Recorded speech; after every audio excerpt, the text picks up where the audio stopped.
सब कुछ तो बता दिया साहब। क्या सवालों की जलेबी घुमा रहे हो? दिमाग की नस फट जाएगी। थोड़ा शांति रखो। एक रेपिस्ट और मर्डर से मुझे शांति का पाठ पढ़ना होगा? तेरी तो मैं खाल उगलवा लूंगा।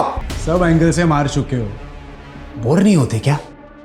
कुछ नया करो या फिर हमें चैन से जीने दो। एक मासूम लड़की की जिंदगी ली है तूने, तू शांति से जिएगा?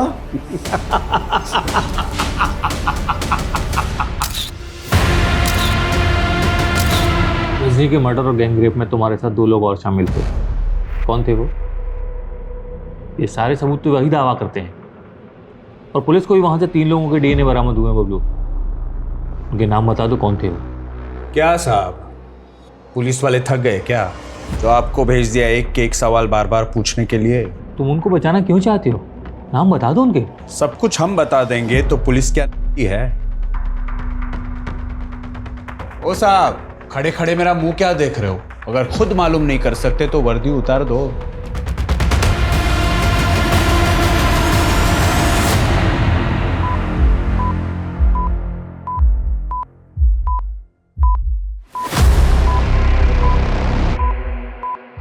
तुम जंगल में अपने 2 और दोस्तों के साथ थे।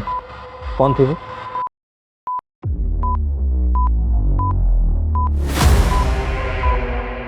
जिंदगी के सफर में गुजर जाते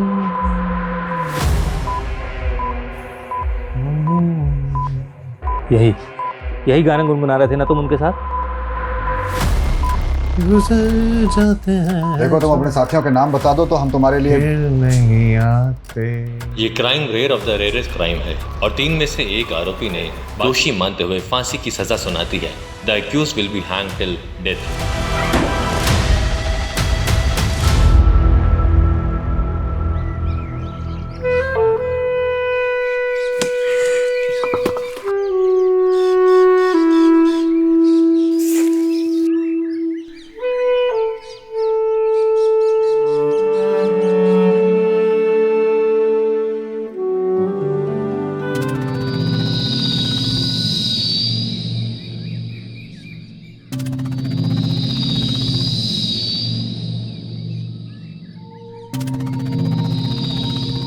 ए लड़की, अरे रुक रुक रुक रुक, अरे रुक तो जा।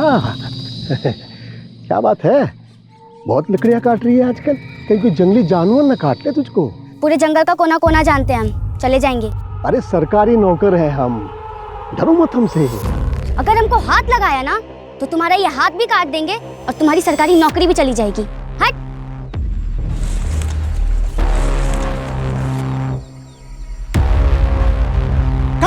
खटाक, फट फट फटाक, क्या बाहर निकल जा, नहीं तो तेरे 10 पुश्तों के भूतों को भी अपना गुलाम बना लूंगा। निकल बाहर। बस छोड़ दूंगे इसको, लेकिन इसको कहे हमार पेड़वा के पास कभी ना आए। अब इसका भूत निकल गया है, कर चाट हो, मुर्गा लेके आ जाना। भुतवा को बलि चढ़ानी होगी, नहीं तो फिर से इसके सर पर भूत आ जाएगा। देखा क्या हाल हो गया इसका। अब ये होना लड़की को ही देख लो। अगर हम सरपंच होते तो इसको सरकार से क्या बोलते रहे, बोले उसको स्कॉलरशिप कहना चाह रहे हैं आप? भाई स्कॉलरशिप। हाँ देखा भुलवा, तुम्हारे साथ साथ पूरे गांव का उद्धार कर देंगे हम। अगले पंचायती चुनाव की तैयारी कर रहे हो का? अब जब तुम जो कह रही हो हम करके दिखाएंगे। अब तुम ही सोचो, तुम्हारे पापा का एक हाथ भी नहीं है, बेचारे को कोनो काम भी नहीं देता है कोई, कैसे पढ़ाएंगे तुमको, कैसे परवरिश करेंगे तुम्हारी? अब ऐसे लोगों का मदद तो होना चाहिए। बिल्कुल सही कह रहे हैं भैया।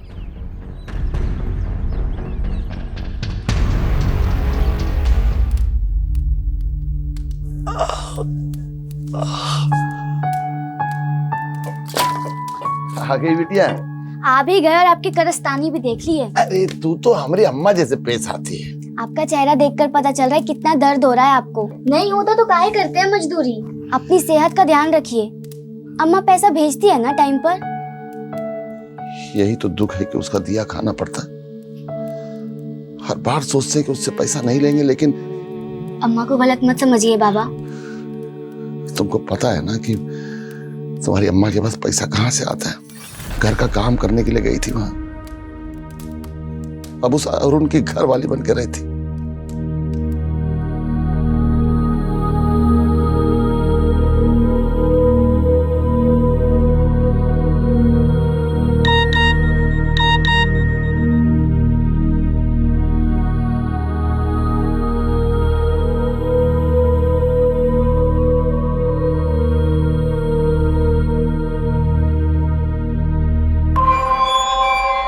बुला लो फुलवा को कुछ दिनों के लिए। लगता है बहुत याद आ रही है इसकी। हमको तो याद आएगी, लेकिन आपको क्यों आ रही है? इतना बुरा किया इसके साथ। याद रख, नौकरानी है तू। मेरा बिस्तर गर्म कर दिया ना, इसका मतलब ये नहीं कि घर की मालकिन बन जाएगी। अरे फुलवा, अरे इतना मत भागो। अरे देर हो गया है हमको। अरे देर तो हमको भी हुआ है, बस इतना देर हो जाए कि पहले गणित का क्लास निकल जाए। तुमको लगता है कि तुम गणित में जीरो हो? मन लगा कर पढ़ो, 100/100 मिल जाएगा।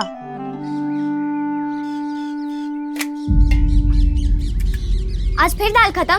रोज रोज नमक रोटी पकड़ा देते हो। हमारे टोले के बच्चों को दाल सब्जी देने से पहले ही खत्म हो जाता है। ए, जाके लाल बाबू सर से बात कर। बढ़िया राजकुमारी, निकल यहाँ से। अरे अरे फुलवा, अरे वहां मत जा। तो तुमको सूखा रोटी नहीं खाना है? ये रोज रोज का हो गया है मास्टर जी। स्कूल में जो खाना आता है वो सरकार की तरफ से आता है। बताइए कौन हम बच्चों का हक छीन रहा है? सरकार हमको ये नमक रोटी खाने को देती है क्या? मारेंगे निकला पड़, भागो यहाँ से। मास्टर जी, बड़ी विद्रोही लड़की है। कल सबके सामने हमसे कहती है कि बताइए लैट्रिन का कुंडा कहाँ गया। हाँ तो गलत का पूछे। जाओ यहाँ से। सीडीपीओ मैडम बिना बताए आ गई। Good afternoon madam ji. Good afternoon. हमारा नाम फुलवा है, हम इस स्कूल के स्टूडेंट हैं। बोलो फुलवा। मैडम जी, हमारे टॉयलेट का कुंडा टूटा हुआ है। मास्टर जी से कितनी बार बोला, लेकिन वो ठीक ही नहीं करवाते हैं। नमस्ते मैडम। बेटा फुलवा, अपने क्लास में जाओ। और मैडम जी, आधे बच्चों को खाना ही नहीं मिलता है। प्रसाद के जैसा डाल देते हैं, कहते हैं इतना ही आया है। रोज ही नमक रोटी खा के रहना पड़ता है। यार अरुण, उस कंपनी ने पेमेंट रोक के रख ली हमारी। भाई ऐसे बात नहीं बनने वाली है। तू उसमें 10 बार फोन करा कर, मैसेज भेज। अबे प्रेशर डाल उन पे, तब पैसे निकलेंगे वहां से। ले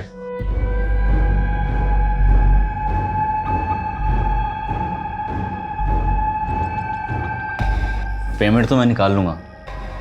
तो ये बता, ऐसी काम वाली कब ढूंढ के ला रहा है मेरे लिए? अबे किसी को तो छोड़ दिया कर। अरे फुलवा, थोड़ा धीरे चलो। आज हमको इतनी देर मुर्गा बनाए कि पैर कमर सब दुख रहा है। इसीलिए बोलते हैं पढ़ाई लिखाई किया करो। हंस लो तुम भी। वो फुलवा को, फुलवा, हाँ क्या हुआ? हाँ क्या हुआ फुलवा को? अमर फुलवा स्कूल से आ रहे थे। कहाँ ले गए उसको? फुलवा, फुलवा, फुलवा,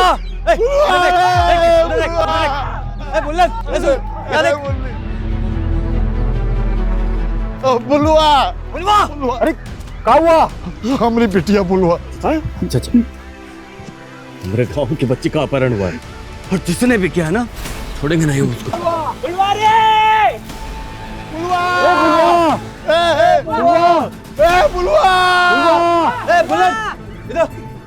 इधर चाचा।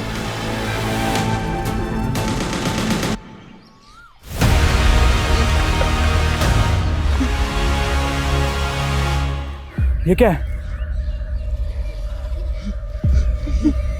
फुलवा, फुलवा, फुलवा, फुलवा,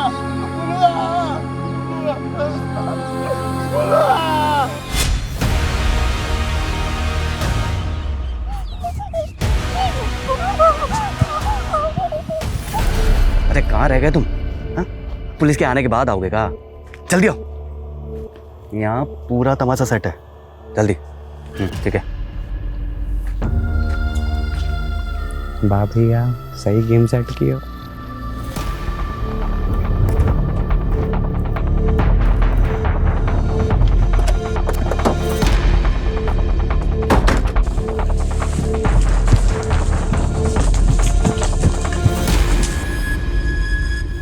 फॉरेंसिक टीम बुलाओ, बॉडी काफी जल गई है।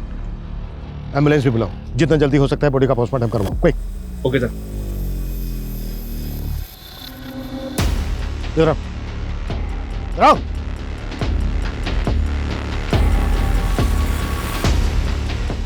तुम थे ना ड्यूटी पे? जी साहब। कैसे हुआ सर? अब हम कहाँ बताएं साहब, इतना बड़ा जंगल है, हमको तो कुछ पता ही नहीं चला। एक लड़की को जिंदा जला दिया गया और तुम कह रहे हो ना कुछ सुना ना देखा? साहब चाहे जिसकी भी कसम खिलवा लो, पर हमको कुछ नहीं पता चला साहब।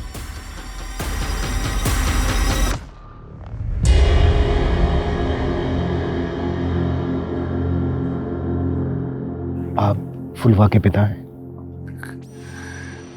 हाँ साहब। कैसे हुआ ये सब? फुलवा स्कूल से आ रही थी, ये भूटन था उसके साथ।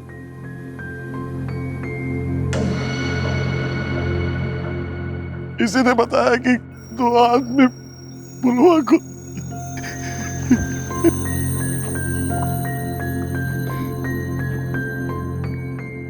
कैसे हुआ ये सब? 2 लोग थे फुलवा को। विशाल, बच्चे को हॉस्पिटल लेके जाओ, पट्टी करवा के लाओ उसकी।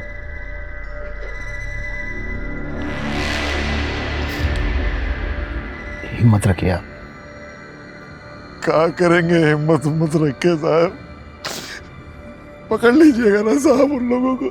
वो जो कोई भी है बचेंगे नहीं, पकड़े जाएंगे। आपको शक है किसी पर? पुलवा के स्कूल के जो टीचर है ना और हेडमास्टर, वही दोनों आएंगे साहब। टीचर और हेडमास्टर? हाँ, वो बच्चे लोग के आग का खाना नहीं देते थे। रोज रोज नमक रोटी पकड़ा देते हो। स्कूल में जो खाना आता है वो सरकार की तरफ से आता है। बताइए कौन हम बच्चों का हक छीन रहा है? सरकार हमको ये नमक रोटी खाने को देती है क्या? तो पुलवा ने उन दोनों का शिकायत उनका बड़े अफसर से किया था, उन दोनों का नौकरी चला गया था। लड़की का बयान सही है, आप दोनों को निलंबित किया जाता है। ये टीचर और हेडमास्टर दोनों को बुलाओ, और जैसे ही बच्चा पट्टी करवा के आ जाता है अस्पताल से, उसके साथ उस जगह पर चलते हैं जहाँ से फुलवा को अपडेट किया गया था। Okay sir.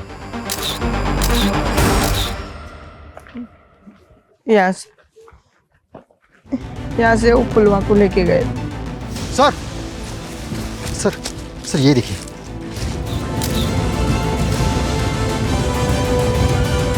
बेटा कुछ और याद है? जैसे किस तरह के कपड़े पहने हुए थे, किस रंग के कपड़े पहने हुए थे? कुछ याद नहीं आ रहा। कोई बात नहीं बेटा, तुम घर जाके आराम करो, हम बाद में बात करें। विशाल, बच्चे को घर पहुंचा दो। ये कहाँ रह गए थे? हाँ, यहाँ सारा कार्यक्रम खत्म होने को आ रहा है और तुम अभी आ रहे हो। अरे हम सारा कार्यक्रम फिट कर देंगे, आप चिंता क्या कर रहे हैं? आइए हमारे साथ। हाँ, पर एक बात का ध्यान रखना, हमारे बारे में एकदम मजबूत दिखाना कि नेता हो तो कैसा, हमारे जैसा। गफ्फार कहाँ है? साहब हमें नहीं मालूम साहब। नहीं मालूम है का क्या मतलब है? इस स्कूल के एक बच्ची को जिंदा जला के मारने का आरोप है इस पे। कहाँ है वो? सर ये तो सेक्स पावर बढ़ाने की दवा है। वहां अंडरगारमेंट्स मिला, शायद वो फुलवा का हो सकता है, और यहाँ पर सेक्स पावर बढ़ाने की दवाई। मतलब पॉसिबल है कि फुलवा के साथ रेप भी हुआ। देखिए आप लोग, इस गांव में ऐसी घटना घटी है जिससे इंसानियत शर्मसार हो जाए। लड़की के बाप का बुरा हाल है, एक लड़की को जिंदा जलाकर मार दिया गया है। और यहाँ हमारे साथ हैं स्थानीय नेताजी। मुरली जी, आप ये बताइए इस हादसे के बारे में आपका क्या कहना है? हमारा तो खून खौल रहा है। यहाँ इतना बड़ा कांड हुई गवा, और ये गांव का सरपंच है कि गांव में ही नहीं है। देखा आप लोगों ने मुरली जी को कितनी चिंता है इस गांव की। और बंद करो, बंद कर कैमरा। किस किस का कैमरा बंद करवाएंगे आप? क्या ये बात सच नहीं है कि सबसे पहले इस हादसे की खबर आपको मुरली जी ने दी है? कैमरा बंद कर। बंद नहीं किया ना तो सब करवा देंगे सब कुछ। देखिए, आप एक पत्रकार की आवाज को बंद नहीं करा सकती। आवाज नीचे। हाँ शर्मा बोलो। सर, ये टीचर लाल बाबू और हेडमास्टर गफ्फार दोनों गायब हैं। मतलब फुलवा के पिता का शक सही हो सकता है। ढूंढ के लाओ उन दोनों को। और सर शर्मा मैं कॉल करता हूं बाद में। सर ये देखिए। हो सकता है फुलवा को जलाने से पहले उस पर इस चाकू से वार किया गया। ये चिलम ये सेक्स इन्हेंसमेंट की दवा। सर शक के दायरे में तो लाल बाबू और गफ्फार है, लेकिन इस जंगल में नशा करने के लिए, गांजा फूकने के लिए और गलत काम करने के लिए लोग बाहर शहर से तक आते हैं। लेकिन गफ्फार और लाल बाबू गायब क्यों हैं? पता करो हादसे के वक्त उनको यहाँ पर देखा गया था क्या? और ये जो दवा है, पता करो किस मेडिकल स्टोर से खरीदी गई थी। मेरे ख्याल से डॉक्टर के बिना प्रिस्क्रिप्शन के तो ये नहीं मिलेगी।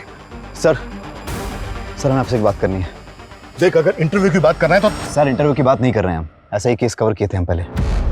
ऐसा ही केस मतलब ऐसे ही चाकू, चिल्लम, दवाई क्राइम सीन पर मिला था। उसमें एक दोषी पकड़ा भी गया था, लेकिन उसके 2 दोस्त अभी तक पकड़े नहीं गए। कविता,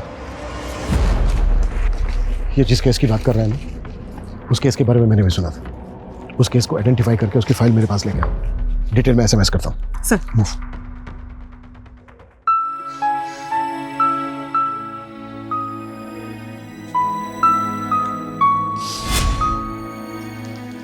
बाबा, ये लो पानी।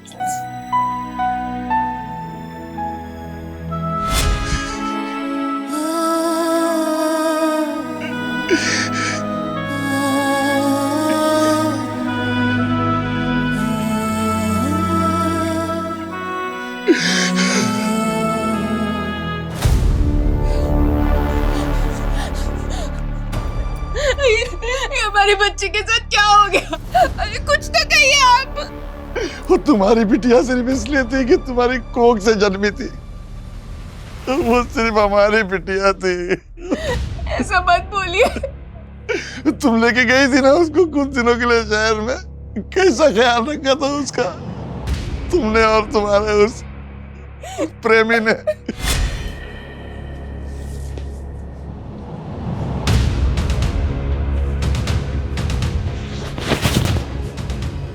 क्या हुआ? डर लग रहा है? हाँ? हमको ये सब अच्छा नहीं ऐसा करेंगे तो। ये क्या कर रहे हैं साहब? छोड़िए इसको। तुम्हारे विश्वासघात के लिए हम तुमको एक बार माफ भी कर दे, लेकिन तुमने हमारी बिटिया को उस भेड़िए के सामने परोस दिया था। चल निकलो यहाँ से, जा यहाँ से, जा। तुम्हारा आना मत हमारे सामने, आना मत कभी हमारे सामने तुम्हारा।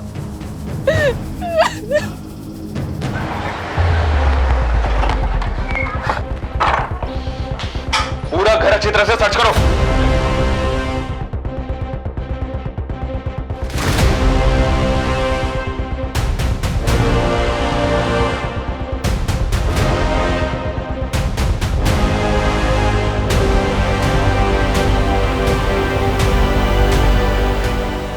हाँ ठीक है, लेकिन जल्दी, टाइम नहीं है हमारे पास। ओके सर ये उस केस की फाइल है जिसके बारे में उस रिपोर्टर ने बताया था।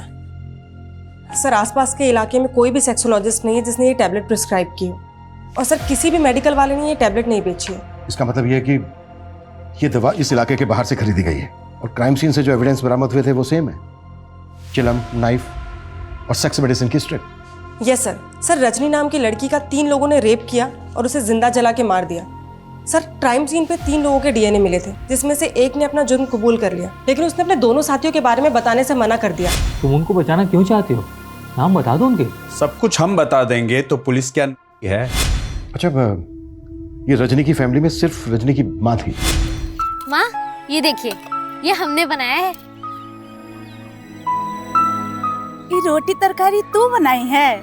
हाँ माँ। सच में? अरे हम तो कढ़ी बनाना भी सीख रहे हैं, कल बना के लेके आएंगे। ये खाना वाना बनाने का काम ना हम कर लेंगे, तू बस पढ़ाई पर ध्यान दे।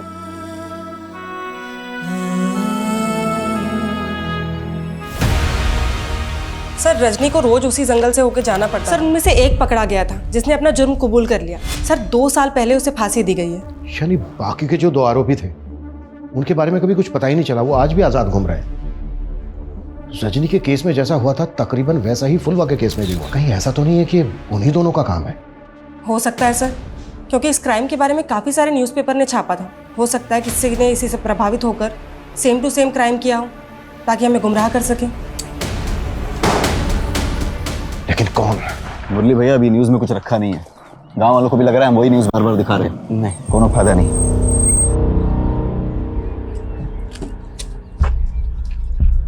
रुको, थोड़ी देर और रुक जाओ। अब तुमको ऐसा मसाला मिलेगा कि तुमरे वो क्या कहते हो सब सब्सक्राइबर्स। हाँ वो सब्सक्राइबर डबल हो ही जाएगा। मंगरू जी हिम्मत से काम लीजिए। फुलवा जितनी आपकी बेटी थी उतना ही पूरे गांव वालों की बेटी थी। हमारे लिए भी बेटी ऐसी थी। हम विश्वास दिलाते हैं आपको कि फुलवा को इंसाफ जरूर मिलेगा। आप सबको इंसाफ मिलेगा। कब मिलेगा? हाँ? जब भी गांव की 4 और बेटियों को मार दिया जाएगा तब? देखिए ये वक्त गुस्सा होने का नहीं है। सबको एक साथ मिलजुल के धैर्य से काम लेने का। धैर्य गया तेल लेने। जब आपकी बेटी को आपके घर से उठा लें और जिंदा जला दें तब बात कीजिएगा धैर्य की। अब ये बेचारा पत्रकार लोगों को जागरूक करने की कोशिश करता है और पुलिस इसकी आवाज को उठने से पहले ही दबा देती है। देखिए गुनहगार जो कोई भी है उसे बख्शा नहीं जाएगा। वो जहां कहीं भी हो उसे ढूंढकर कड़ी से कड़ी कार्रवाई की जाएगी उस पर। यह हमारा आश्वासन है। चलो। आश्वासन नहीं चाहिए हमें। हम आपको जाने नहीं देंगे। हाँ, नहीं जाने देंगे। बिल्कुल नहीं जाने देंगे यहाँ से। जब तक फुलवा को इंसाफ नहीं मिल जाता आप यहाँ से नहीं जा सकते। हमारे यहाँ पर बैठने से, धरना प्रदर्शन करने से फुलवा को इंसाफ मिल जाएगा तो ठीक है, हम भी बैठते हैं यहाँ पर। आपके यहाँ बैठने से इंसाफ नहीं मिलेगा और ना ही पुलिस कुछ कर रही है और ना ही आप। अब इस बाप को देखिए। अब इस बाप को देखिए जिसकी आवाज कोई नहीं सुन रहा है, जिसकी बेटी को जिंदा जला दिया गया हो। इसलिए 2 घंटा के अंदर फुलवा के कातिलों को नहीं पकड़ा गया ना तो ये आप सबके सामने अपने आप को जिंदा जला लेगा।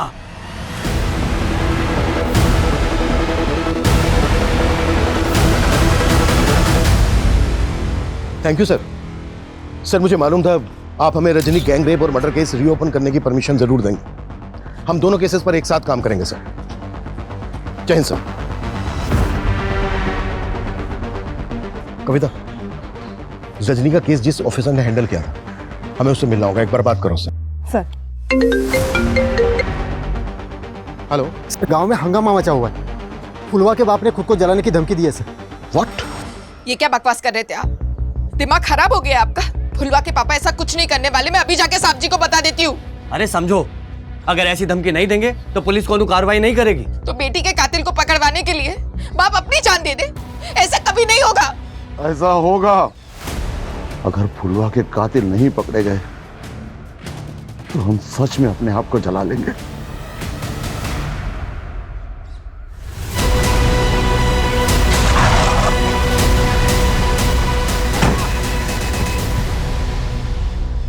देखिए हम कातिलों को पकड़ने की पूरी कोशिश कर रहे हैं। ये झूठा आश्वासन बंद कीजिए आप। ये देख रहे हो ना, ये दुनिया भर में दिखाएगा कि पुलिस की नाकाबिलियत की वजह से कैसे एक बाप ने अपने आप को जिंदा जलाकर मार दिया।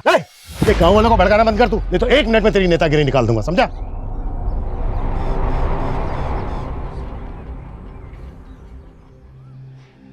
देखिए आप जो ये कर रहे हैं प्लीज बंद कीजिए ऐसे। हमारी फुलवा के कातिल को अगर आपने नहीं पकड़ा तो हम सच में खुद को जला लेंगे। Hello sir. शर्मा क्या अपडेट है? हर जगह नाकाबंदी लगा रखी है सर। गफ्फार और लाल बाबू के घर वालों से, पड़ोसियों से और स्कूल में इंक्वायरी कर रहे हैं। शायद इन दोनों की कोई लीड मिले। शर्मा जल्दी करो। फुलवा के बाप ने खुद को जलाकर आत्महत्या करने की धमकी दी है। पूरा गांव है उसके साथ। हमारे पास 1 घंटे से भी कम समय है।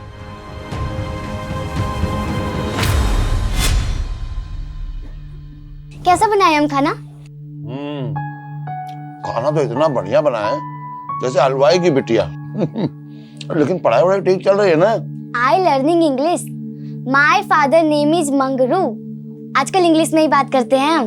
शाबाश, तू हमारा नाम बहुत रोशन करेगी। अरे बाबा, आपको तो कुछ अच्छा बताने में भी मुश्किल होता है। You start cry. माने आप रोने लगते हैं।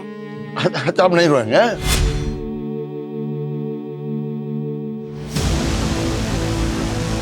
रुक रुक रुक जॉर्ज, कितनों को रोकोगे आप?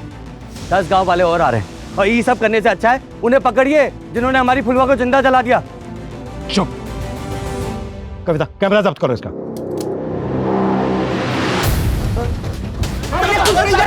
नहीं जी पाएगा अपनी बिटिया के बगैर, नहीं जी पाएंगे। रुकिए रुकिए कविता संभालो उनको। हेलो सर, दोनों को पकड़ लिया। देखिए, हमने गफ्फार और लाल बाबू को पकड़ लिया। क्या झूठ बोल रहे हैं साहब?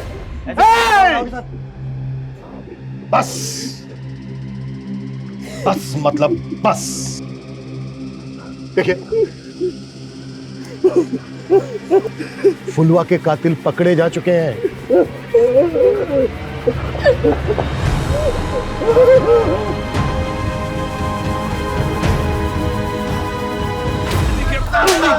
साहब, हम गुस्से में जरूर थे, लेकिन हमने उस बच्ची के साथ ऐसा कुछ नहीं किया है। साहब, हमारी बच्ची जैसी थी, उसके साथ हम ऐसा कैसे कर सकते हैं? अगर तुम दोनों ने कुछ नहीं किया तो छेपे क्यों थे?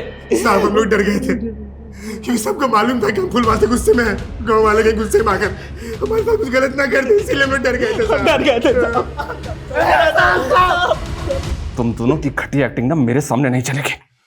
सूरज, जब तक ये दोनों सच ना बोले तोड़ते रहो इन दोनों को।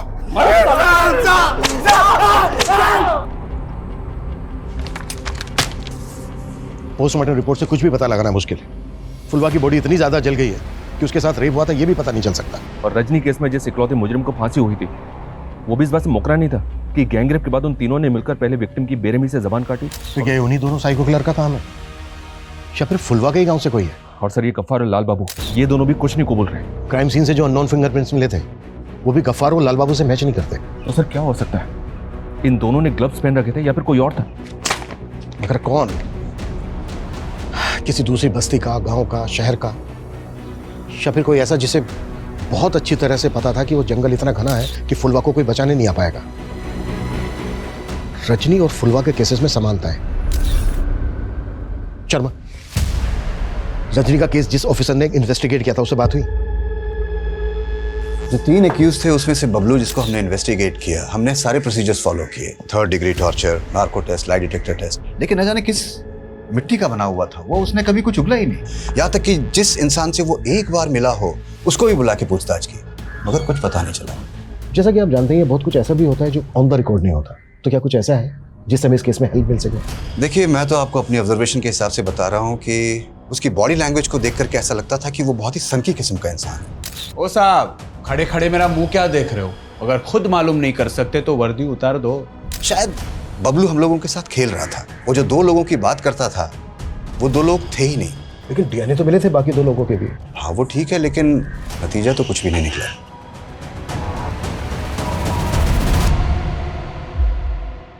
तुम जंगल में अपने 2 और दोस्तों के साथ थे, कौन थे वो? जिंदगी के सफर में गुजर जाते। साथियों के नाम बता दो तो हम तुम्हारे लिए फिर नहीं आते। तो जितनी जल्दी सच बताएगा ना, उतनी जल्दी तेरे साथ इंक्वायरी बंद होगी, समझ ले। साहब, हमें कोई फंसा रहा है, हमने ऐसा कुछ नहीं किया। पता चल गया हमें, तेरी सिर्फ एक ही मंशा थी, सरपंच बनने की। और क्या जानते हो उसके बारे में? वो सरपंच बनना चाहता है और उसकी नज़रें भी गंदी हैं साहब। फुलवा को भी वैसी नज़र से देखता था। देख मुरली, एक बार तेरे फिंगरप्रिंट्स मैच हो गए ना, उसके बाद मैं तुझे बताता हूँ कि एक बच्ची के साथ इतनी दरिंदगी करने का अंजाम क्या होता है।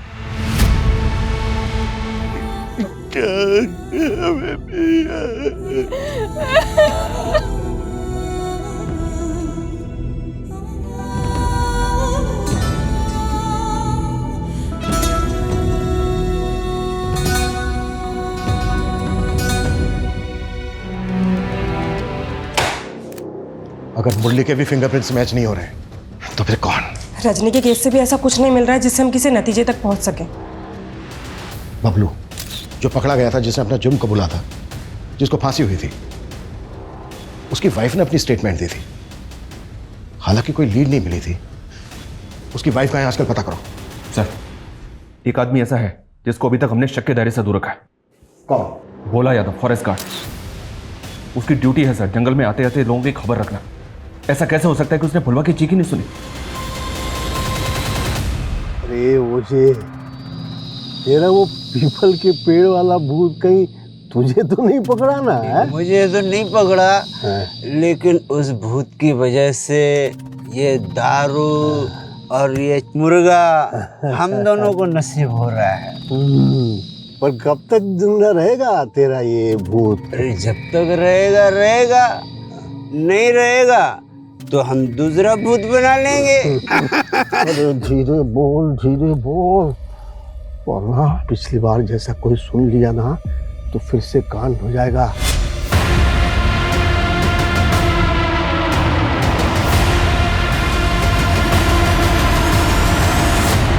बड़ी मुश्किल से उस जंजाल से बाहर निकले हैं, अब कोई परेशानी नहीं चाहिए भाई, शांति चाहिए। हैं?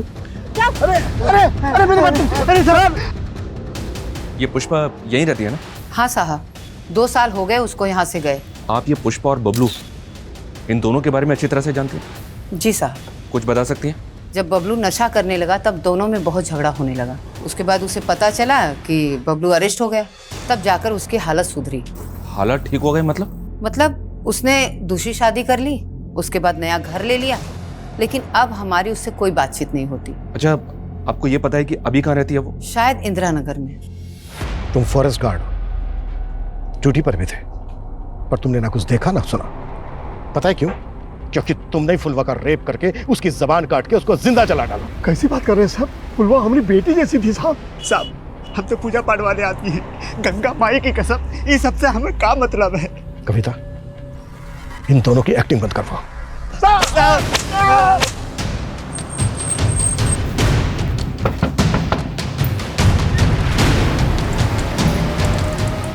जी कहिए। आपका नाम पुष्पा है ना?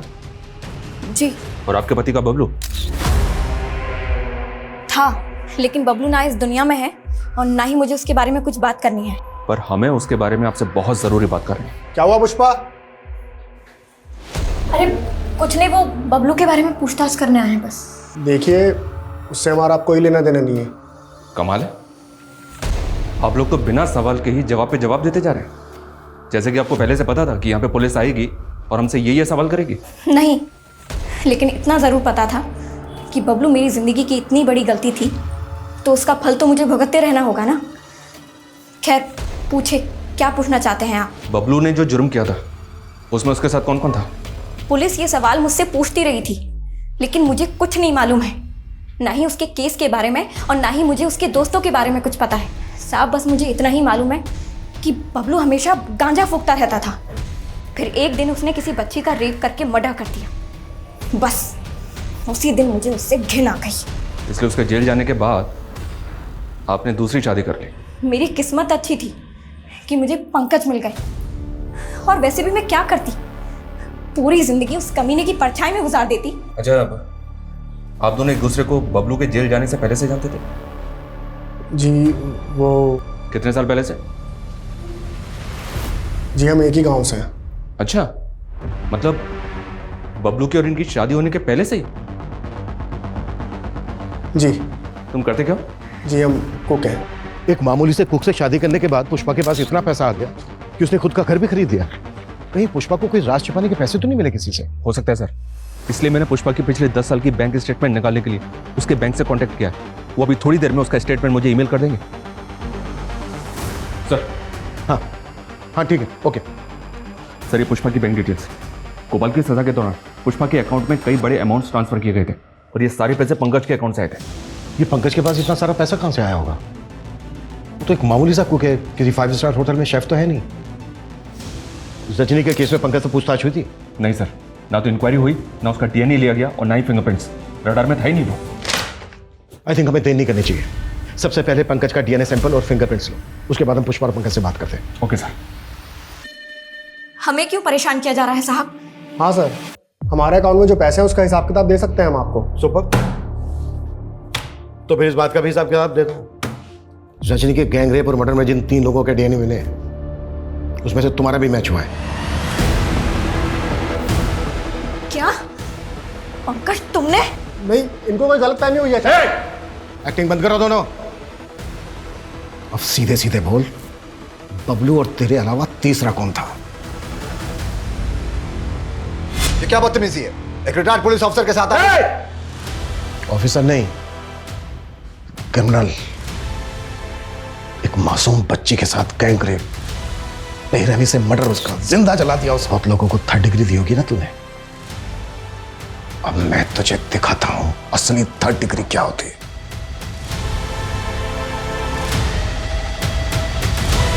मैं उन दिनों अकेले रहा करता था और पंकज मेरे यहाँ खाना बनाने के लिए आया करता था। रोज खाना खाने से पहले हम दोनों साथ बैठकर पिया करते थे। एक दिन पंकज अपने दोस्त बबलू को अपने साथ घर ले आया और इन्होंने रजनी का जिक्र किया तो मेरी भी इच्छा हुई रजनी को देखने की। ऊपर से प्रेशर आने लग गया कातिल को पकड़ने का। मैंने बबलू पर दबाव बनाया, उसे नार्को टेस्ट में कैसे झूठ बोलना है ये भी सिखाया और ऊपर से उसे प्रॉमिस किया कि हर महीने उसकी वाइफ को मैं पैसे भेजता रहूंगा। और जब बबलू को फांसी हो गई और सालों तक तुम लोग नहीं पकड़े गए तो हिम्मत और बढ़ गई। उसके बाद फुलवा पर नजर डाली और उसके नहीं सर, फुलवा के साथ मैंने कुछ नहीं किया। हम भी कब से यही बोल रहे हैं, हमने फुलवा के साथ कुछ नहीं किया सर।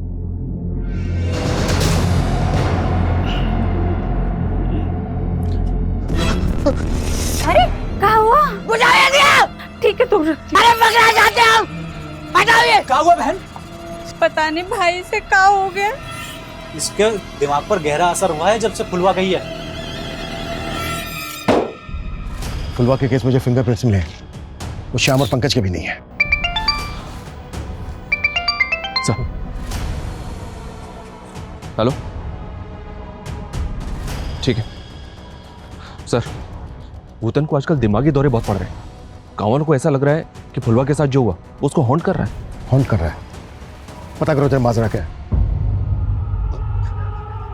अरे काय तंग कर रहे, हमें नहीं मालूम है। हमारा सर दर्द से फटा जा रहा है। ये उस दवाई का साइड इफेक्ट है जो तूने ली है। अरे कौन सी दवाई? हमने कोई दवाई नहीं ली है। अच्छा, तो फिर उस दवाई की स्ट्रिप पे तेरे फिंगरप्रिंट्स कैसे मिले हमें? अरे वो जब पुलवा को ले जा रहे थे तब हो सकता है कि हमारा हाथ उस दवाई पे लग गया होगा। वो दवाई हमें वहां से नहीं मिली है जहां से फुलवा को अगवा किया गया। सर ये तो सेक्स पावर बढ़ाने की दवा है। क्या छिपा रहा है हमसे? हाँ, हमने भी पुलवा के साथ।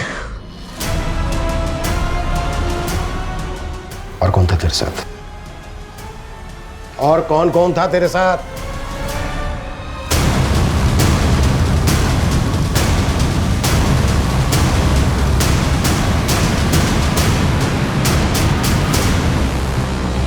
सर हमने ही भूटन के साथ मिलकर। क्यों? हमको पता लगा कि पुलवा शहर से इसलिए वापस आई है कि अरुण उसके साथ। हमारे मन में भी पुलवा के लिए वैसे ही सोच आने लगी। ई क्या कर रहे हो तुम? बहुत प्यार करने लगे तुमसे। एक लप्पड़ में ना प्यार का सारा भूत ही उतार देंगे। चप्पल उठा के मारेंगे अगर ऐसी बकवास किए तो। तब तो हमने उससे माफी मांग के उसको चांद कर दिया, लेकिन हमको उसके साथ वो करना था। इसलिए हमने अरुण और सचिन को बताया कि हम पुलवा को सबक सिखाना चाहते हैं ताकि हमारी कहानी सबको सच लगे। लेकिन सर हमने रजनी मर्डर केस के बारे में सुना था कि तुम ये घिनौना क्राइम करके बच जाओगे। क्रिमिनल चाहे कितना भी शातिर क्यों ना हो, कानून के पंजे से बच नहीं सकता।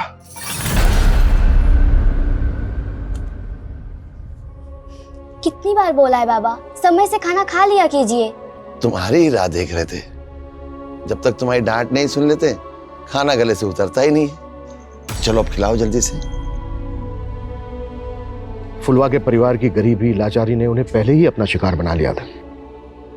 गरीब और लाचार लोग हमेशा ऐसे लोगों के शिकंजे में होते हैं जिनके पास आर्थिक, सामाजिक और पॉलिटिकल पावर है। पुलिस का काम है गुनहगारों को पकड़ के उन्हें सजा दिलवाना। लेकिन याद रखिए, इलाज से बेहतर है सतर्कता। Prevention is better than cure.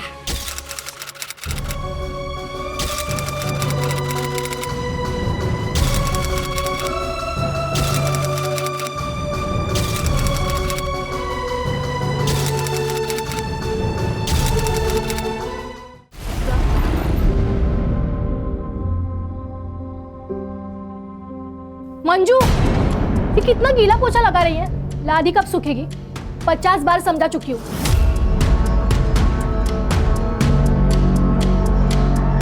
लेकिन तेरे दिमाग में ना कुछ घुसता ही नहीं है।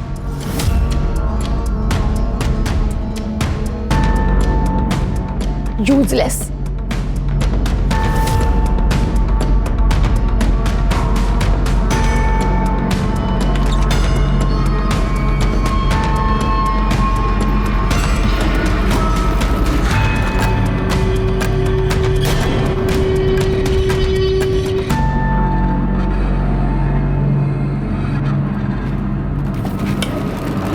क्या देख रही है? हर जगह पे नजर रहती है ना तेरी। जा काम कर।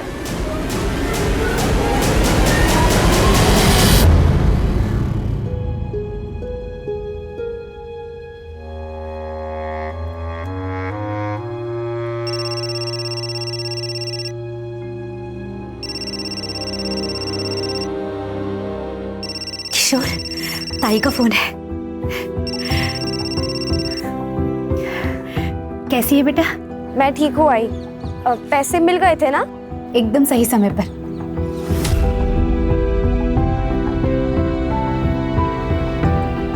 किशोर का सिलेंडर बस खत्म ही होने वाला था।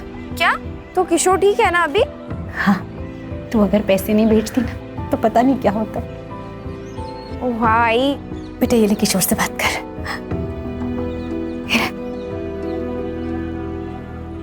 ताई, अब मुझसे मिले कब आओगे?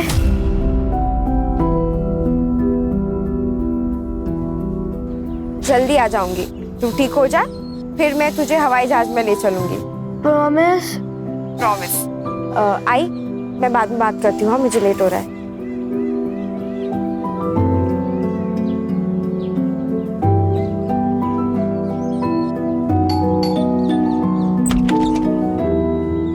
टाइम मिला तुझे वापस आने का?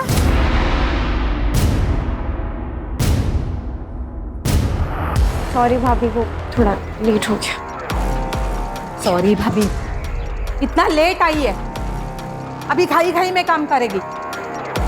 नहीं भाभी, आप टेंशन मत लीजिए, मैं अच्छे से काम करूंगी। खाई खाई के चक्कर में ना कहीं गंदगी नहीं रह जाए। और हाँ, वो मीता के घर जाके आई या जाना बाकी है? नहीं भाभी, बाकी है। अभी तो मैं शिल्पा भाभी के घर से आ रही हूँ। सुन, तुझे ना पैसों की जरूरत थी, इसलिए वो शिल्पा के घर में काम करने बोला था। वो तेरा पार्ट टाइम है, ये फुल टाइम है। लेकिन तुझे मेरे घर के काम की और मीता के घर के काम की बिल्कुल चिंता नहीं है। बेटा की घाई घाई में काम करती है।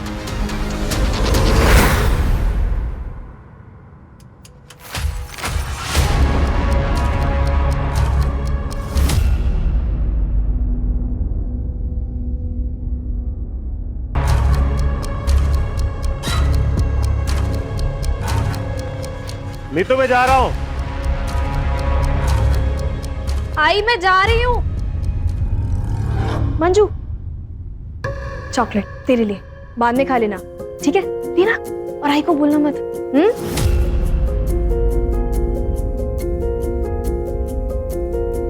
बाय। अरे मंजू, तू आ गई? अच्छा। जी भाभी।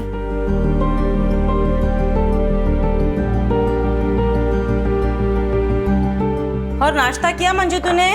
नहीं भाभी। भूखे पेट काम करेगी तो ताकत कहाँ से आएगी तुझे? चलो, मैंने पोहे बनाए, जल्दी जल्दी पोहे खा लो। अरे नहीं भाभी, रहने दीजिए, वैसे भी आज बहुत काम है। अरे खा लो। नहीं भाभी, मैं कह रही हूँ ना। चलो रख दो वो काम वहाँ पे। अरे नहीं भाभी, तू बैठ जा। अभी झाड़ू फिर भाभी के नहीं, बाद में करते हैं ना काम। तू बैठ जा, बैठ जा। चल पोहे खा ले, ठीक है? मैं आती हूँ।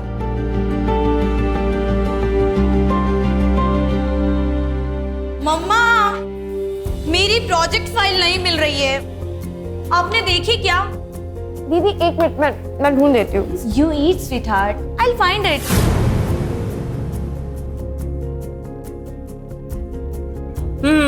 ये रही तुम्हारी प्रोजेक्ट फाइल। मैंने कल ही मंदिर में रखी थी, तुम्हें अच्छे मार्क्स आए ना, इसीलिए। मम्मा, आपका ही अंधविश्वास भी ना। आर्या, Yes. बेटा ready? Yes. Come on, I will drop you to your college. Okay.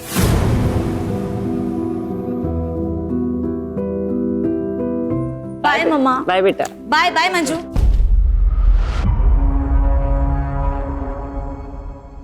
तू चिकन क्यों ले रही है? वो मैं जब बना रही थी तो आपने इसे साइड में रखा था, तो मुझे लगा मिले होगा। तू कोई महारानी है क्या कि तेरे लिए मैं अलग से निकाल के रखूंगी या हमारे कुत्ते के लिए?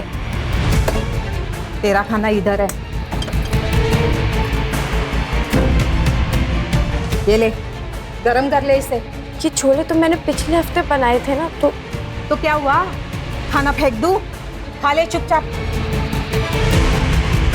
एक हफ्ते का पुराना खाना और तुमने खा लिया मंजू?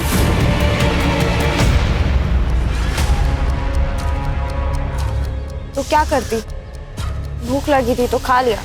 ये लोग ना बाइयों के साथ ऐसे ही बर्ताव करते।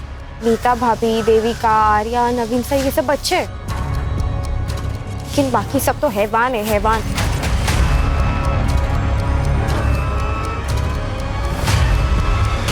मंजू, क्या करे उधर? घर आके कुछ काम ही कर ले। क्या चक्कर क्या चल रहा है वो वॉचमैन देवेंद्र के साथ? सुन, अगर फिर से हो गई ना तो घर से बाहर फेंक दूंगी तुझे। नहीं भाभी, आप जैसा सोचो ऐसा कुछ नहीं है। अब मुंह बंद कर, जल्दी जाके सब्जियां लेके आ।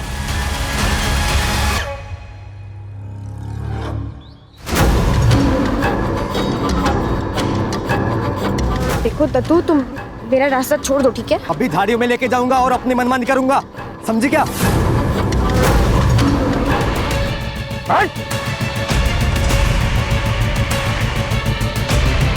तो ठीक तो ना मंजू? मंजू, छोड़ूंगा नहीं मैं तुझे। चल घर चल, चल चल चल।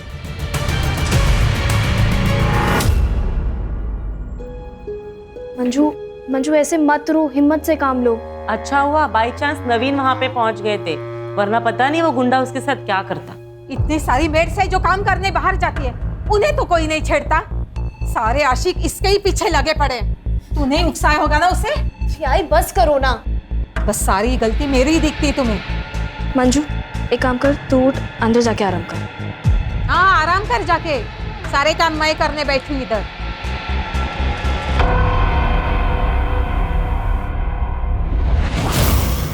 बेटा मेरी मजबूरी थी, नहीं तो तुझे काम पर कभी नहीं जाने देती। खुद मेहनत करके दोनों को पाल लेती, लेकिन किशोर को मेरी जरूरत है। और तेरे बाबा के बारे में तो जानती है ना, सारा पैसा दारू में उड़ा देते हैं। मुझे पूरा यकीन है एक दिन ये सारी मुसीबतें खत्म हो जाएंगी।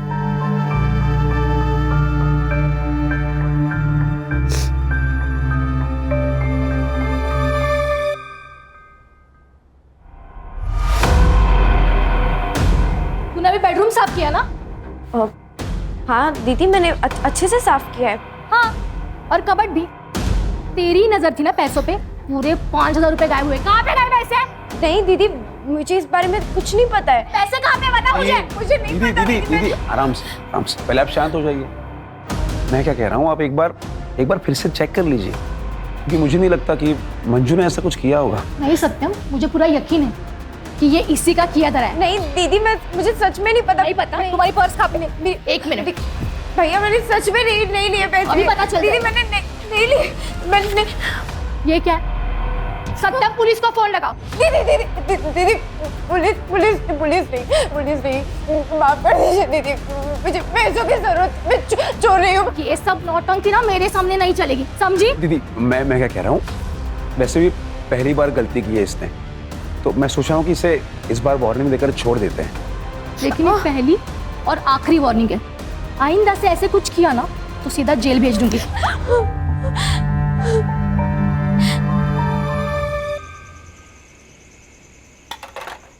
मंजू क्या कर रही है?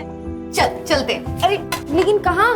अरे यार, मम्मा पापा देविका के पेरेंट्स के साथ बाहर गए, हम भी कहीं चल के पार्टी करते हैं ना। लेकिन दीदी, हम जा कहाँ रहे हैं बताइए। अरे तुम बैठो, हम लॉन्ग ड्राइव पे जा रहे हैं। सिट।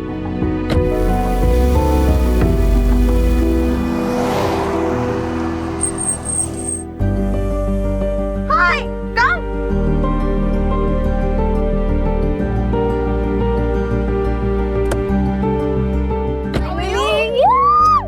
कैसी है? I am good. अरे इसी में लिए? हाँ यार, चलो फिर मजा आने वाला है। चले मंजू, चलो।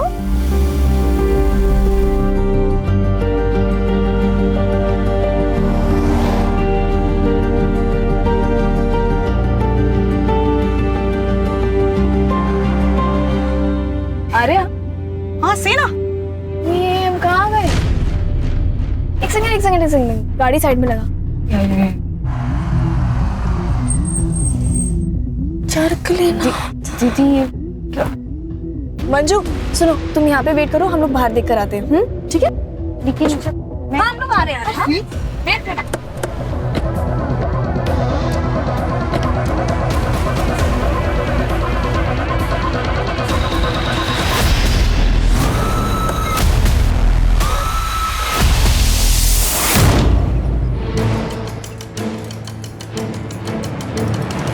अरे तू अब तक मीता के घर काम करने गई नहीं?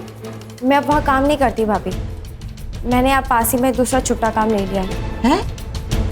ऐसा क्यों? वहाँ काम बहुत होता है ना भाभी, इसलिए।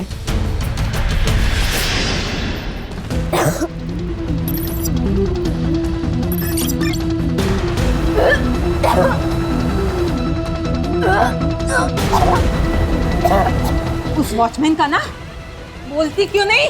चिल्ला क्यों रही है? कि मंजू रो क्यों रही है? अपने कर्मों का भुगत रही है, पेट से महारानी। क्या? मंजू बता, बच्चे का बाप कौन है? बता। ना बताना ना बताए, वैसे भी हम कौन सा इस पाप को अपने घर पालेंगे।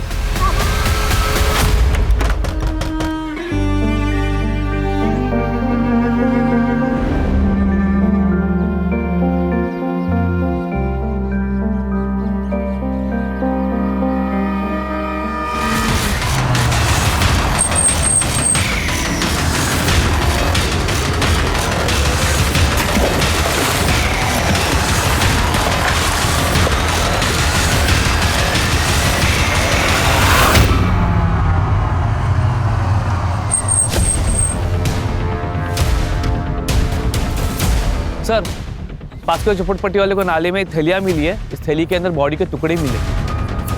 चेहरे की फोटो खींच के सारे महाराष्ट्र के पुलिस स्टेशन में सर्कुलेट कर दो और बॉडी को पोस्टमार्टम के लिए भेज दो। ओके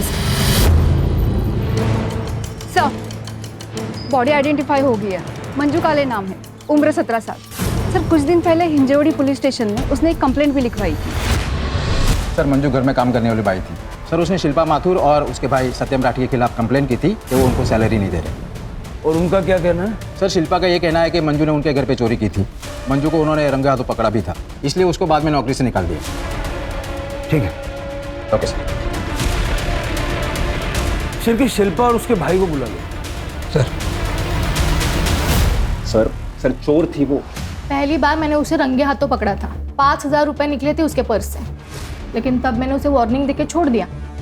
लेकिन कुछ दिनों बाद फिर से मैंने उसे 3,000 रुपए के साथ रंगे हाथों पकड़ा। फिर मैंने डिसाइड कर लिया कि उसे नौकरी से निकालना होगा। उस पर तरस खा के मैंने काम पे रखा था। 1 नंबर की कामचोर थी वो, काम पे कम और घर के बाकी सामानों पे ज्यादा नजर थी उसकी। और तो और सर थोड़ी मूडी भी थी, इन लोगों को बस मुफ्त का पैसा चाहिए होता है। वैसे तो मंजू मेनली नवीन और बलराज के घर पे काम करती थी, पर उसे पैसों की बहुत ज़रूरत थी, इसलिए मैंने उसे पार्ट टाइम जॉब पे रख दिया था। पर मुझे क्या पता था कि वो हमारे घर पे ही चोरी करेगी। गणेश भाई सर, मंजू जहाँ जहाँ काम करती थी ना, वहाँ के एड्रेस जरा लिखवा दीजिए।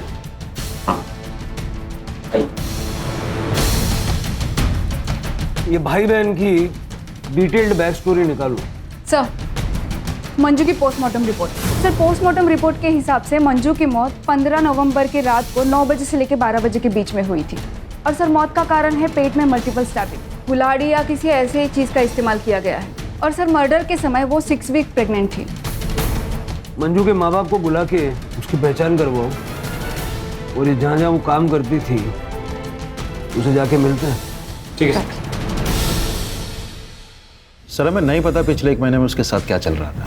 हाँ सर, हमारे यहाँ पे उसने काम करना बंद कर दिया था। और वो नीतू, उसके पास तो वो काम करती थी।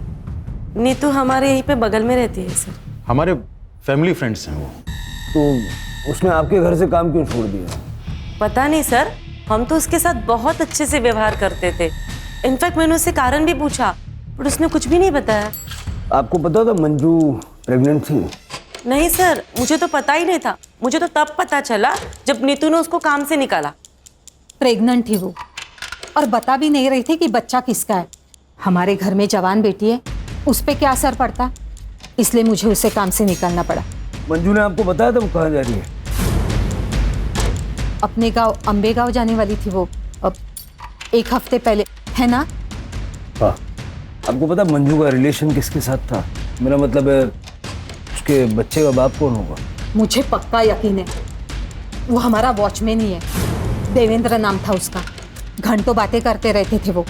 एक दिन तो मैंने देखा था मंजू के गले में हाथ डाल के खड़ा था वो। मंजू अंदर आ जा, क्या करे उधर? हमारा शक तो तब गहरा हुआ जब मंजू के जाने के अगले दिन ही देवेंद्र ने भी काम पे आना बंद कर दिया। उसने सोसाइटी के सेक्रेटरी को बताया कि उसे कहीं और जॉब मिल गई है। मंजू की किसी के साथ कोई दुश्मनी, लड़ाई झगड़ा ऐसा कुछ था? नहीं सर, उसकी तो किसी से भी कोई बातचीत नहीं थी, वो तो अपने आप में ही रहती थी। ये वॉचमैन का क्या नाम बताया आपने? देवेंद्र यादव। उसका नंबर दे दीजिए।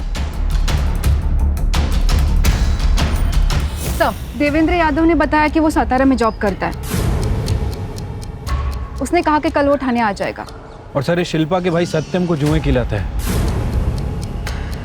इसने बहुत सारे लोगों से पैसे भी उधार ले रखे हैं। इतना ही नहीं, इसने बहुत सारे लोगों से मारपीट भी की है। मतलब हो सकता है कि पैसों का जोल सत्यम ने किया और इल्जाम मंजू पे डाल दिया।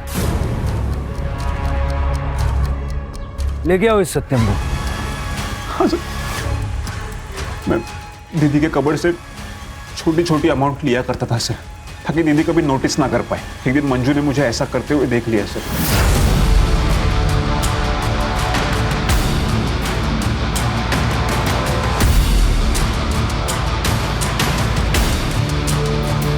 वो मटके वाले लोग मेरे पीछे पड़े थे सर कि मुझे उनके पैसे देने थे, इसलिए सर एक दिन मैंने सीधे 5,000 रुपये निकाल लिए और फिर दीदी को शक हो गया ना, इसलिए मैंने वो पैसे फिर से मंजू की पर्स में रख दिए और फिर दीदी को मंजू की पर्स से वो पैसे मिल गए सर। फिर भी मैंने दीदी से कहा था सर मंजू को एक और मौका देने के लिए। बोला बनता है। इसका डीएनए सैंपल लो और शहर से बाहर जाना नहीं, अच्छे बच्चे की तरह घर में रहना। चल इसका सीडीआर और लोकेशन निकल लो। देखो 15 नवंबर की रात को था। सर, मंजू के घर वाले आए, उन्होंने बॉडी आइडेंटिफाई कर ली। मंजू हमारी पहली और आखिरी उम्मीद थी साहब, तो वो भी चली गई। हमारी बच्ची कभी घर पहुंची ही नहीं। आपको पता है आपकी बेटी 6 वीक से प्रेग्नेंट थी? या उस बच्चे का बाप कौन था? क्योंकि नवीन और बलराज की फैमिली का कहना है कि मंजू को भी नहीं पता था कि उस बच्चे का बाप कौन था। झूठे है सबके सब। मंजू को मालूम था, तभी तो उसे सुनसान जगह ले जाकर तमंचा दिखाकर उसका बलात्कार करवाया गया। मेरी बच्ची की जिंदगी को बर्बाद कर दिया। आपको यकीन है कि ऐसा ही हुआ था? कैसी बात कर रहे हैं साहब? पर आप खुद भी सोचिए ना साहब, कोई भी माँ बाप अपनी बच्ची के बारे में जानबूझकर ऐसी बात करेगा? साहब, हम दोनों वहां बात करने भी गए थे उनसे, जब मंजू ने हमें बताया। बहुत हो गया, झूठा इल्जाम मत लगाना हमारे ऊपर। और हमारी बच्ची झूठ क्यों बोलेगी? हम लोग का साथ देने के बजाय तुम लोग हमें झूठा बोलते हो। लेकिन हम ऐसा क्यों करेंगे? Rape on gun point? Manju, झूठ मत बोल। Tell them truth. गलत सकते ये दोनों ने मेरे साथ गलत किया है। अरे किया होगा तभी तो बोल रही है ना। उन दोनों लड़कियों ने अपनी गलती मानने से इनकार कर दिया और उनके घर वालों ने मामले को रफा दफा करने के लिए मंजू को हर महीने 25,000 देने का वादा किया। आई बाबा, मुझे घर ले चलो ना, मुझे यहाँ काम नहीं करना है। हम जाके पुलिस कंप्लेन कर देते हैं ना। तूने सुना नहीं क्या कहा उन्होंने? 25,000 रुपए महीना। किशोर को ठीक करना है या नहीं? बेटा, बाबा एकदम ठीक कह रहे हैं। मैं तुझे घर ले जाती, लेकिन अगर किशोर को ठीक करना है ना, तो तुझे काम करना पड़ेगा। मजबूरी है हमारी। मान जा। वो आखिरी बार था जब मैंने अपनी बच्ची को गले से लगाया और दत्तू तो उसे पहले से ही परेशान कर रहा था। ये दत्तू कौन है? एक आवारा लड़का ऐसा है, उसी एरिया का, जो जब भी घर से बाहर निकलती थी उसे छेड़ता था। एक बार तो नवीन साहब ने भी बचाया। तो आपने पुलिस कंप्लेंट नहीं की? मंजू करना चाहती थी साहब, लेकिन बदनामी के डर से मैंने उसे रोक दिया कि कहीं काम ना चला जाए। जब पता नहीं मंजू चली गई, अब हमारा क्या होगा? मेरे को तो डर है साहब कि मेरा किशोर भी मेरे को छोड़ के चला जाएगा। बिलीव मी सर, मंजू बहुत हार्ड वर्किंग थी, उसके लिए बुरा लगता था, इसलिए मैं और देविका उसे घुमाने लेके गए थे ताकि उसे अच्छा लगे। फैक्ट सर, वो तो हमारे साथ एंजॉय भी बहुत कर रही थी सर। उसके बाद देखा कि हम लोग रास्ता भटक गए, फिर हम किसी से रास्ता पूछने के लिए भी उतरे। सामने एक छोटा सा स्टॉल था, फिर खाने पीने के लिए हम लोग सामान लेकर आए। देखा मंजू बहुत रो रही है और उसने कहा कि उसके साथ किसी लड़के ने ज़बरदस्ती करने की कोशिश की और पता नहीं सर वो हमें ब्लेम करने लगी और ये बोल के कि हमने गन पॉइंट पे रख के उसका रेप करवाया, जबकि सर उस वक्त हम वहाँ थे भी नहीं। एक्जैक्टली सर, और पूरे रास्ते हम उससे पूछते रहे कि कौन था, किसने किया, पर सर वो हमें ब्लेम किए जा रही थी। और तो और सर, घर जाने के बाद तो बहुत बड़ा बवाल हुआ। हमारे पेरेंट्स हमसे ही झगड़ने लगे और हम पे ब्लेम करने लगे। सर उस दिन बहुत गर्मा गर्म, इसलिए हम लोगों ने डिसाइड किया कि हम मंजू की सैलरी डबल कर दें ताकि हमारे परिवार और हमारी बच्चियों को कोई प्रॉब्लम हो। सर तब जाके उसके पेरेंट्स माने। सर उनका तो पूरा प्लान था हमसे पैसे ऐंठने का। वो उनका बेटा पता नहीं बीमार है भी या नहीं, पूरा खानदान झूठा है सर। सर आपको क्या लगता है, क्या सच है? देखो, इस वक्त कौन सच बोल रहा है कौन झूठ बोल रहा है ये बता पाना मुश्किल है। इस सारे परिवारों की छोटी से छोटी डिटेल निकल। ये ठाकुर और विर्क फैमिली के बारे में कुछ बता सकती हो? हाँ मैडम, ये हर फंक्शन में तो ये लोग सबसे अच्छे से बात करते हैं, लेकिन नीतू और मीता बहुत अच्छे दोस्त भी हैं। जैसे उनके पति की आपस में दोनों की दोस्ती है, और हाँ वो दोनों आपस में बिजनेस पार्टनर भी हैं मैडम। मीता थोड़ा सा खराब बोलती है लेकिन सबसे सही रहती है, लेकिन वो जो नीतू है ना, वो ना थोड़ी नकचड़ी है मैडम। पता नहीं कहाँ की महारानी समझती है अपने आप को। नवीन तो एकदम अच्छा आदमी है सर, क्या कम बोलता है लेकिन एकदम फ्रैंक और ओपन माइंडेड है सर। और वो बलराज, वो तो एकदम का लेक्चर है सर। एक बार तो मैंने उसे अपने बेटे को तारते हुए भी देखा था, तब से मैंने अपने बेटे को मना कर रखा है उसके मैंने सब बात में करें। मैम, मैं बस हाय हेलो करती हूँ आर्या और देविका से, उससे ज़्यादा मेरी कोई दोस्ती नहीं है, लेकिन वो दोनों हमेशा साथ रहती है। और मैंने सुना है कि वो दोनों साथ में पार्टी करती है और ड्रग्स भी लेती है। आ गए आप लोग। किशोर को मैंने खाना खिलाने की बहुत कोशिश की, जरा सा ही खाया उसने। आप खिला देना। ठीक है।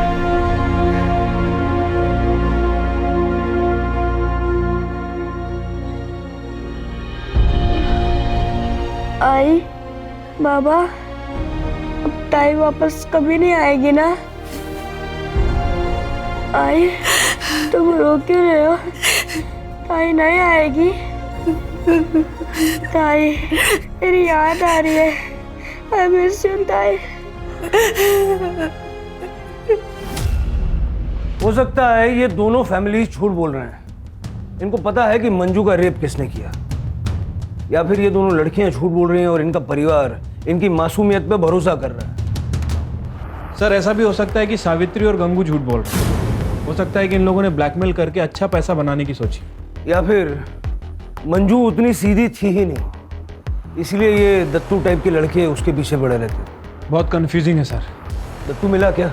सर अभी तक नहीं। वो और उसकी बहन योगिता दोनों अंडरग्राउंड है। सर पता चला है कि योगिता से पहले वो विर्क और ठाकुर फैमिली में काम करती थी, लेकिन सर बीमारी के कारण वो काफ़ी छुट्टियां ले रही थी, इसलिए उन्होंने योगिता को हटा के मंजू को परमानेंट काम पे रख लिया था। मतलब योगिता के पास भी मंजू से बदला लेने का मोटिव था। ये भाई बहन को जल्द से जल्द ढूंढो। सर वॉचमैन यादव आ गया। ऐसा कुछ भी नहीं था साहब, आप भी उन लोगों की तरह गलत समझ रहे हो सर। वो मेरी बहन जैसी थी। बहन, मुंह बोली बहन, ये सब बहाने बहुत फालतू लगते हैं। बात समझ में आ रही है? सर कसम खा के कहता हूँ साहब, उसको मैं बहन मानता था। उसके जाते ही तूने जॉब क्यों छोड़ी? सातारा में अच्छी जॉब मिल गई थी और पेमेंट भी अच्छी थी, इसलिए मैंने वो जॉब छोड़ दी। और साहब ये तो इत्तेफाक था कि मंजू ने और मैंने साथ में जॉब छोड़ी। साहब जाते वक्त मंजू ने मुझे बाय भी नहीं किया। मंजू का मर्डर हो गया है और तुझे बाय की पड़ी। हाँ? नीतू विर्क ने बताया कि मंजू की प्रेगनेंसी का जिम्मेदार तू है। क्या? अब ये मत बोलना कि तुझे पता नहीं था मंजू प्रेग्नेंट थी। नहीं साहब, मुझे पता था। नीतू मैम ने मुझसे बात की थी। जब उनको पता चला कि मंजू प्रेग्नेंट थी। सच बता यादव, तूने ही मंजू को प्रेग्नेंट किया है ना? नहीं मैम साहब, वो मेरी बहन जैसी है, पर मुझे पता है वो किसकी वजह से प्रेग्नेंट है। किसकी वजह से? नवीन साहब। मैडम 1 महीने पहले नवीन साहब ने उसके साथ रेप किया था और इसी वजह से मंजू ने उनके घर का काम छोड़ दिया था। ये बात मुझे खुद मंजू ने बताई थी। भाई यादव, मानना पड़ेगा, कहानियाँ बहुत अच्छी सुनाता है, लेकिन पुलिस के आगे कहानी सुनाने पे तालियां नहीं तमाचे मिलते हैं। कसम खा के कहता हूँ साहब, मुझे ये बात मंजू ने बताई थी। मुझे मंजू पे पूरा भरोसा था, वो बहुत खुददार और प्यारी लड़की थी साहब।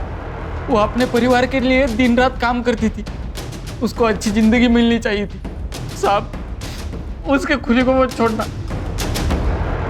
याचा DNA सॅम्पल घेऊन मग याला पाठवा जा। तो यादव सच बोल रहा है ना, या झूठ? देवेंद्र ने मुझे बताया था कि नवीन ने मंजू का रेप किया था। मैंने ये बात मीता को भी बताई थी और बाद में मेरे हस्बैंड ने भी मुझे कंफर्म किया था। मतलब तुम भी ये बात पहले से जानते थे? जी सर, नवीन ने 1 महीने पहले ही मुझे बताया था। जिस रात मंजू ने लड़कियों पे इल्ज़ाम लगाया कि गन पॉइंट पे उसका रेप करवाया गया। क्या तूने मंजू का रेप किया? हाँ यार, कल रात को मैं लेट घर पहुंचा था और मैंने थोड़ी सी ड्रिंक भी कर रखी थी। मंजू ने जब मुझे बताया कि किसी ने गन पॉइंट पे उसका रेप किया तो यार मैं अपने ऊपर कंट्रोल नहीं कर पाया। मैं आउट ऑफ कंट्रोल हो गया था और सच बताऊं तो मुझे उसके ऊपर गुस्सा भी था यार। उसने बेवजह हमारी बच्चियों को इसमें घसीटा है। मैं तो सिर्फ कंसोल करने की कोशिश कर रहा था यार, बस। बैठ, रो मत, मैं हूं ना।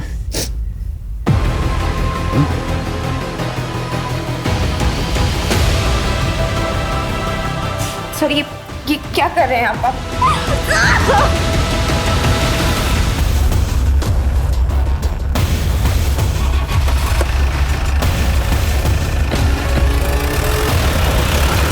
पता है, किसी के चेहरे पे तो जाना ही नहीं चाहिए। किसे पता था कि नवीन एक रेपिस्ट होगा?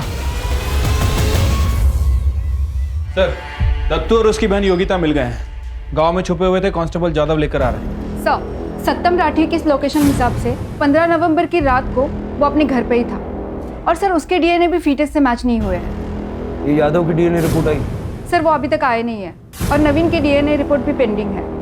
फीटस का डीएनए से मैच होना बहुत इंपॉर्टेंट है नवीन से। हमें पता चला कि तुझे मंजू से प्रॉब्लम थी क्योंकि तेरे सारे काम वो ले रही थी और इसीलिए तूने उसका मर्डर कर दिया। नहीं, मैंने ऐसा कुछ नहीं किया। तूने मंजू का रेप किया ना? अपनी दीदी का रास्ता साफ करने के लिए उसका मर्डर कर दिया? बोल वरना। नहीं साहब, वो सब तो मैं ड्रामा कर रहा था उसको डराने के लिए। रेप किया? मैं तो उसको जिंदा जलाने के लिए बोलता था। तू मुझे जलाना चाहता है ना, मेरा रेप करना चाहता है ना, तो ठीक है, एक काम कर, तू ना मुझे मार ही दे, पर तू मुझसे एक वादा कर कि मेरे मरने के बाद तू मेरे भाई का, उसके इलाज का और मेरे आई बाबा के 2 वक्त की रोटी का इंतजाम करेगा। क्योंकि अगर मैं नहीं रही ना तो मेरे पीछे उनके देखभाल के लिए कोई नहीं है। बोल, करेगा तू ये सब? हाँ, मुझे मंजू से प्यार हो गया था। मैं 1-2 बार उसको मिलने के लिए गया था। मैं तुझे बहुत चाहता हूँ। शादी बनाएगी तू मेरे साथ?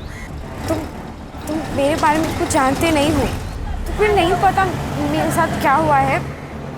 बहुत गलत हुआ है मेरे साथ। मुझे जानना भी नहीं है। वो जो उस दिन कार में जो हुआ था उसे भूल जा। क्या? तुम्हें कैसे पता कि उस दिन मेरे साथ? हाँ, ये जो मंजू ने इल्जाम लगाया था कि गन पॉइंट पे किसी ने उसका रेप किया, ये बात सच है? हाँ साहब, जिसने उसका रेप किया था वो ड्रग बेचता है। अच्छे से जानता है अपन उसको, दोस्त है मेरा। मैंने एक बार उसको मंजू के बारे में मेरे मन की फीलिंग्स को बताया था और उसको मैंने मंजू का फोटो भी दिखाया था। तब वो थोड़ा अलग ही बिहेव करने लगा। वो मेरे को बोला कि मैं मंजू के बारे में एक बार सोच लूं, क्योंकि उसको गन पॉइंट पे मंजू के साथ रेप करने के लिए फोर्स किया गया था। साहब, ये सुनकर मैं तो सदमे में चला गया। मैंने उसको पूछा पर उसने नहीं बताया कि किसने उसको फोर्स किया। बोला कि वो कस्टमर था। कहाँ मिलेगा ये गोपी?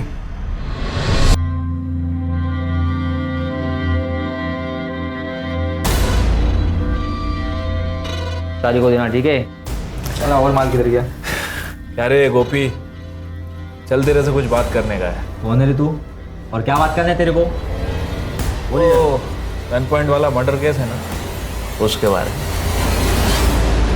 साहब, आर्या और देविका सिर्फ लेस्बियन नहीं बल्कि एक नंबर की नशेड़ी भी थी। बहुत एडजस्ट किया उन दोनों के वास्ते। अमाउंट बहुत ज़्यादा हो गया था। मैंने बोला पहले का अमाउंट क्लियर करो, फिर माल मिलेगा। फिर साहब वो लोग ने 1 महीने पहले एक सुनसान जगह पे बुलाए थे साहब।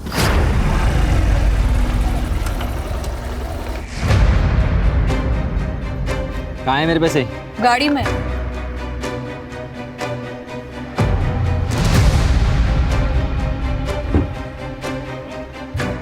अबे ये क्या है? कहाँ है मेरे पैसे? चल भरपूर ले। फिर साहब वो दोनों मिलकर मुझे ब्लैकमेल करना चालू कर दिए। बोली कि अगर फ्री में ड्रग नहीं देगा तो तेरी ये वीडियो वायरल कर देंगे। मैं क्या करता साहब? ये वीडियो देख लीजिए साहब, उन दोनों ने मुझे भेजा था। इसका डीएनए सैंपल लो। मैं आठे हुआ था। सर मेरे को क्यों सर? आप सर प्लीज सर। तो ये वीडियो सच है? तुम दोनों ने मिलके गोपी को फोर्स किया कि वो मंजू का रेप करे? जी मैम, हम ये वीडियो दिखा के फ्री में ड्रग्स लेंगे। और वो गन कहाँ से आई? सर वो गन नकली थी। हाँ सर, ये देखिए हमने ऑनलाइन ऑर्डर की थी। ये देखिए गन नकली थी सर।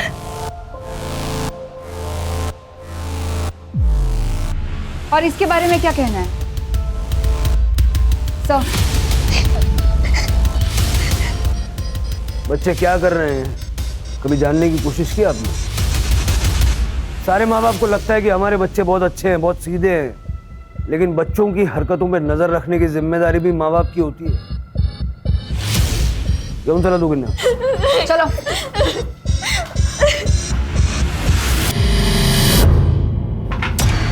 क्या कर रही है? किशोर की दवाई के पैसे। तो मैं क्या करूं? मैं क्या करूं मतलब? क्या बोलने की कोशिश क्या कर रहे हो? तुम्हारी वजह से मेरे ताई चले गए, हमने मेरी ताई को मार डाला। मास्क लगा बेटा, मास्क लगा, मास्क लगा। ऐसे नहीं बोलते बेटा, मास्क लगा, मास्क लगा, मास्क लगा, मास्क लगा।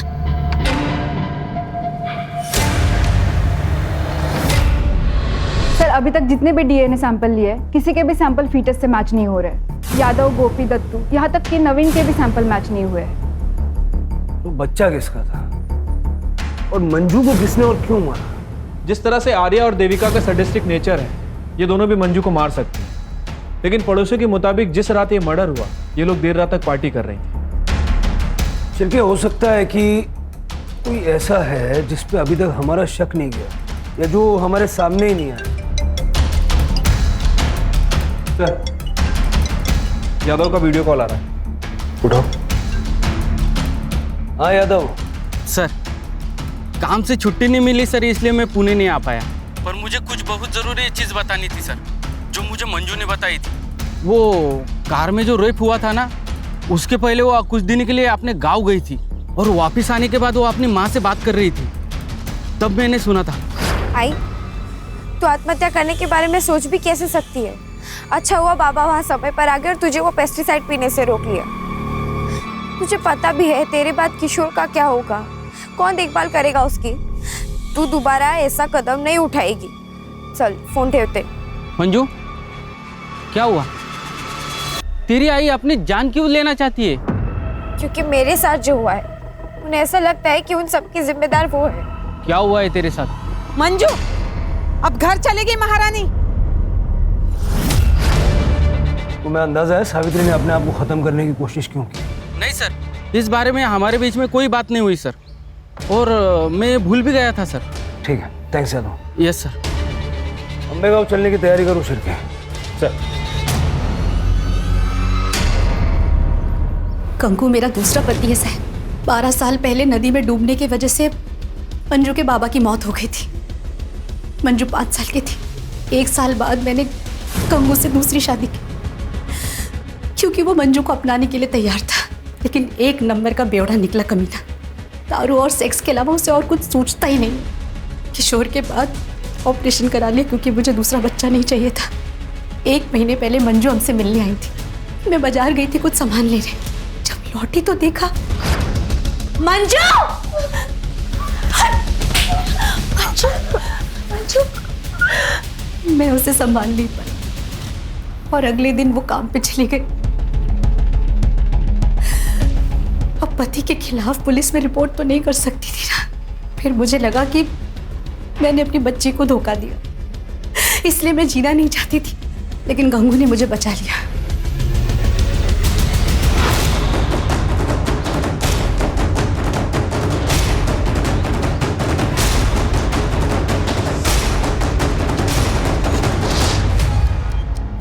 सर जैसा कि सावित्री ने बताया था, गंगू ने ही मंजू का रेप किया है। सर फीटस डीएनए के लिए भेज दिया है। सर 15 नवंबर का सीसीटीवी फुटेज मिल गया है, तालाब पे जाने वाले रोड का सीसीटीवी फुटेज। सर 15 तारीख की शाम को 5 बजे के आसपास नवीन की गाड़ी यहाँ से गुजरी है। लेकिन नवीन ने तो कहा था कि उसकी गाड़ी बलराज लेके गया था खंडाला बिजनेस मीटिंग के लिए और रात को लौटा था। नहीं सर, वो झूठ बोल रहा है। ये देखिए दूसरे कैमरे के सीसीटीवी फुटेज। लेके आओ दोनों को।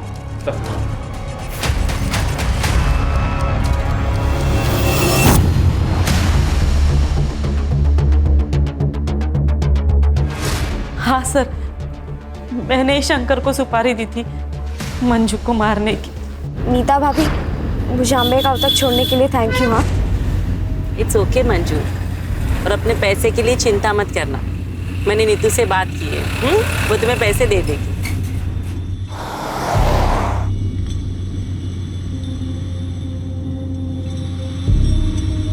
ये हम कहाँ जा रहे हैं? कि मेरे गांव का रास्ता तो नहीं, हम कहाँ जा रहे हैं? सर मुझे डर लग रहा था कि उसकी प्रेगनेंसी की बात कहीं बाहर ना आ जाए। शर्म नहीं आई? एक महिला होके तुमने अपने पति के घिनौने काम को छुपाने की कोशिश, यहाँ तक कि मंजू का खून कर दिया। और वैसे तुम्हें बता दूं, मंजू के पेट में जो बच्चा था नवीन का नहीं था। लेके जाओ इनको। चलो मैडम चलो।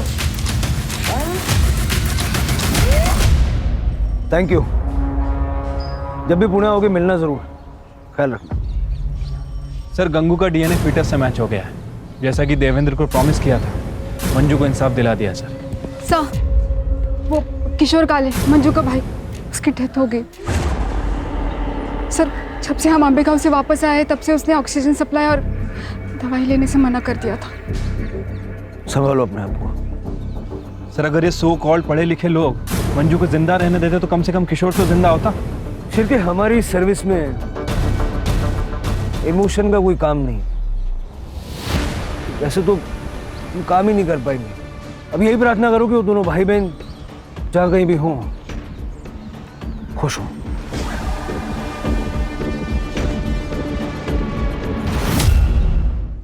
क्राइम पेट्रोल के ऐसे ही मजेदार एपिसोड्स देखने के लिए हमारे चैनल को सब्सक्राइब करें